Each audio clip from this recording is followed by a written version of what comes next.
The Last of Us Part 1, the third version of the game with even less features than the first. On the bright side, I won't have to spend another 4 years trying to 100% the game solely because of those 2 multiplayer trophies. Either way, I don't really know what's going on over at Iron Galaxy. You probably know them most for their PC port on Arkham Knight. It was so bad that it was actually pulled from Steam for a while.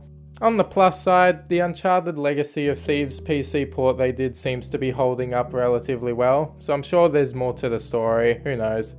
Regardless, I'm not here to whine about the quality of the PC port itself, even though it definitely clearly has problems. What the fuck? Rather, I wanted to talk more about the story changes which really took me by surprise. Ah! Does anyone come in here? Starting things off light, Tess has a twin sister which you can play as for a little while near the start of the game. Where do you think you're going? Blake, sit back down. Oh, sorry, Tess. Didn't realize you two were together. Go ahead. But in a complete 180 to its source material, things take a turn. When Ellie meets Joel, she tries to kill him, so Joel has to defend himself. And then of course Marlene tries to defend Ellie, so Joel pops her. Then Ellie sucker punches Joel right in the gut, which, you know, is fair enough. This guard, on the other hand, forgets what he had to even do for this cutscene, so he just shoots himself in the head. When Tess gets bit, rather than sacrificing herself, she turns out of nowhere and Joel has to kill her himself.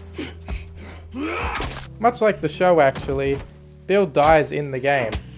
Bill and Ellie have a whole new level of hatred for each other here. Bill even bites her, which is such a dirty move on his part. Eventually, Ellie is the one who kills Bill. This sequence plays out a little differently. I'm not sure what their intention was behind the camera change, but you know, it worked. After that scene, you actually play as Ellie for a little bit until you eventually meet up with Joel again, which is quite a nice change of pace.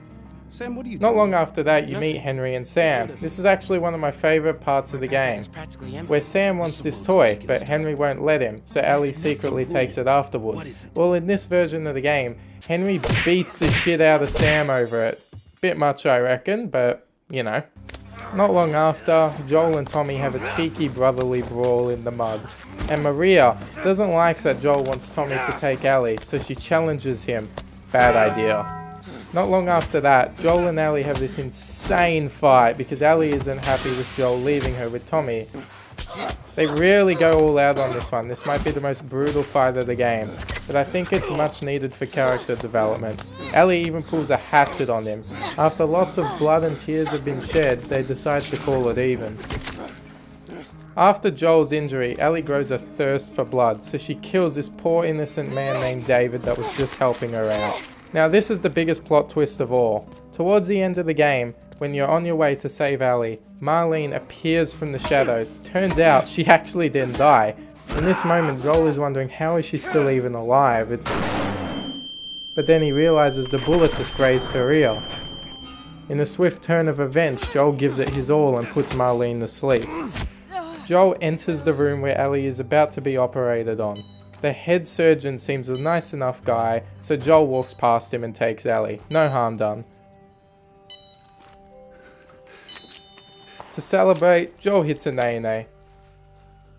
All in all, really interesting changes, but I think I can understand them and why Naughty Dog did this.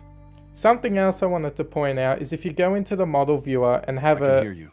Stop looking at my muscles. Sorry, I didn't mean to. I was just admiring your... Do you ever stop talking? Jesus Christ. Sorry.